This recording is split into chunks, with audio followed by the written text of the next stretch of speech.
Okay, class. Good evening. Response lang natin to sa nag-message regarding sa RAW.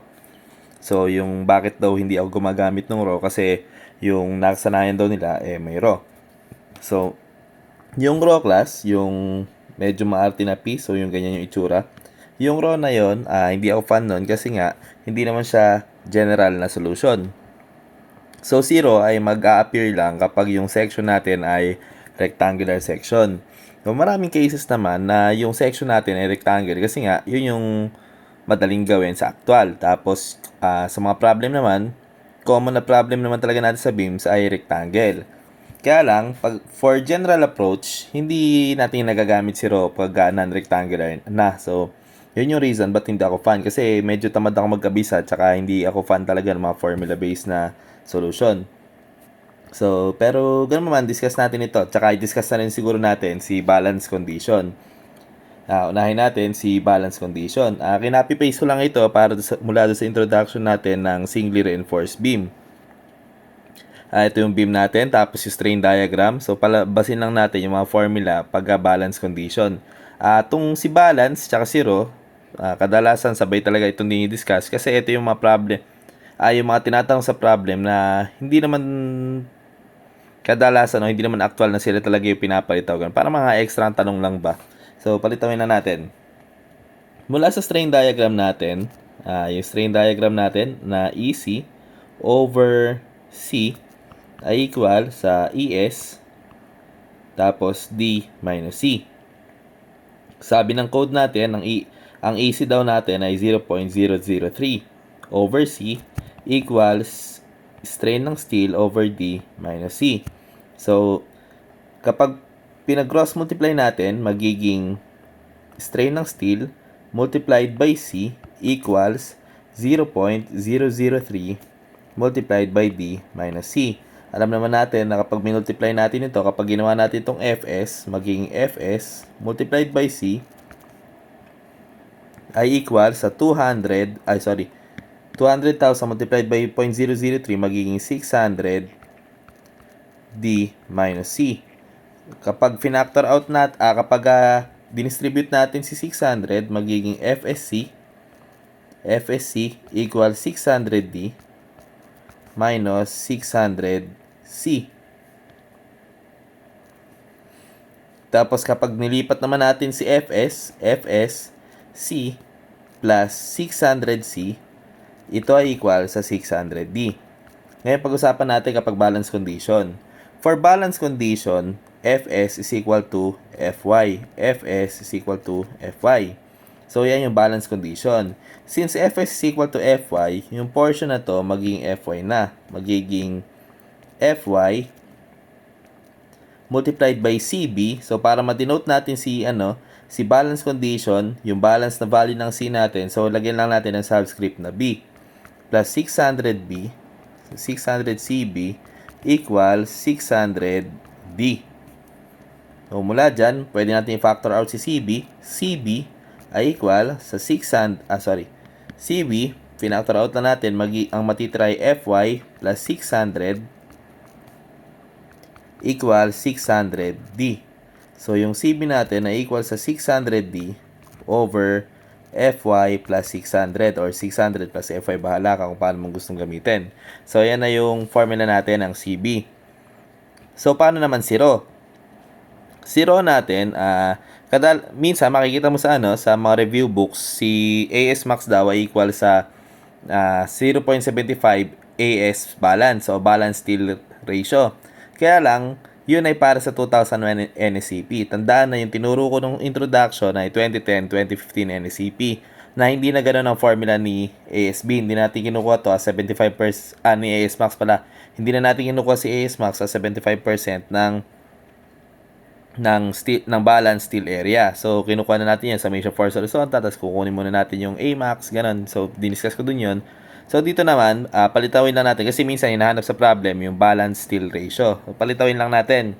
Ang sabi, yung AS daw ay equal sa rho BD. So, kung gusto nating palitawin, si balance steel ratio, ito ay equal sa rho balance multiplied by base multiplied by depth. So, tingnan natin. Using summation force horizontal is equal to 0, 0.85 F prime C AB equals AS FS. So, ito yung general approach pa lang natin.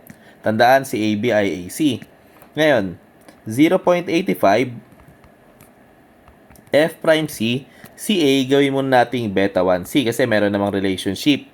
Kaya lang, para palitawin natin si balance steel ratio, si C gawin nating C balance.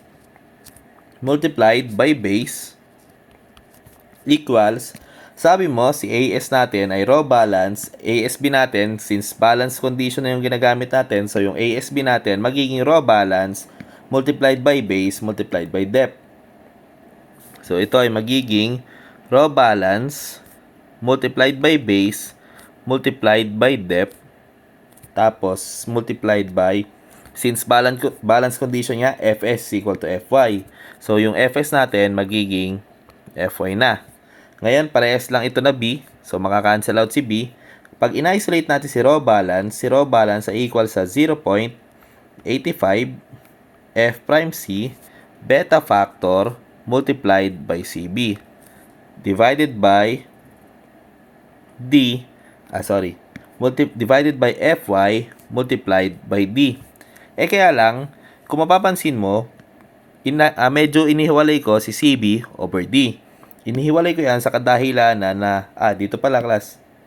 Nalimutan pala natin dito yung D.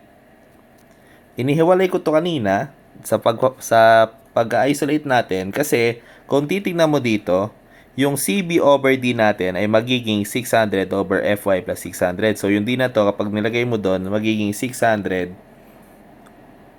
over Fy plus 600. So, gawin natin. Yung raw balance ay magiging 0.85 F prime C multiplied by beta factor. Kaya lang, si CB over natin, ilagay ko na rin pala dito sa Fy multiplied by yung CB over D natin ay magiging 600 over 600 plus Fy. At ito na yung makikita mong formula dun sa mga textbook natin. So, again, kinuha lang natin ito sa strain diagram ng class. So, dito lang ulit yan. Walang tinurong bago, dinerive lang natin. So, siguro, i-take ko na rin yung opportunity na to para palitawin na rin yung bakit natin ginagamit na si Cmax natin ay 3 over 8 tsaka si 3 over 7. So, saan ba nanggagaling? Diniscuss ko yun. Si 3 over 8, si Cmax is equal to 3 over 8 tsaka si 3 over 7, na-discuss ko na. So, dito, pag-usapan natin kung paano lang na-derive. Baka lang hindi natin alam. So, balikan natin stress diagram. Ito ulit yun. Ito. I-copy ko lang dito.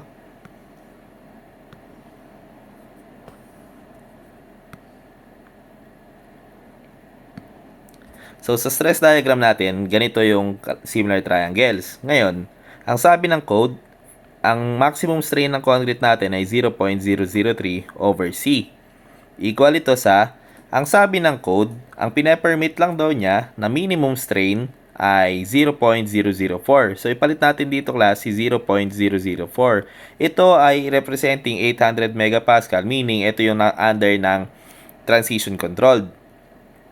So, yung denominator nito magiging D minus C. Ito yung galing sa code kasi sabi niya 0.004 yung minimum value ng strain.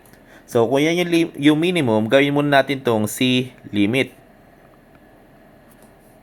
So, bakit limit? Minsan naman ito ay maximum value ko ilagay. So, ito yung C max natin or C limit natin for transition controlled. So, yan yung limiting values natin for singly transition controlled. So, kung i-isolate natin, magiging 0.003 D, factor out yun, i-distribute yun na rin 0.003 natin, minus 0.003 C equals 0.004 C. Kaya lang lahat ito limiting values kasi ginamit agad natin si strain na 0.004 C limit or C max, bahala ka. 0.003.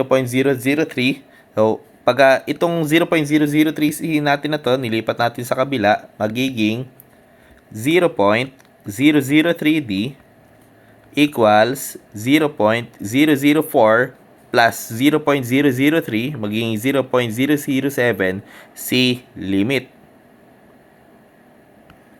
No, kapag finactor out na natin, dinivide natin sa 0.007, kalalabas na talaga C limit equals 0.003 over 0.007 D. At ito na yung 3 over D at 3 over 7 D.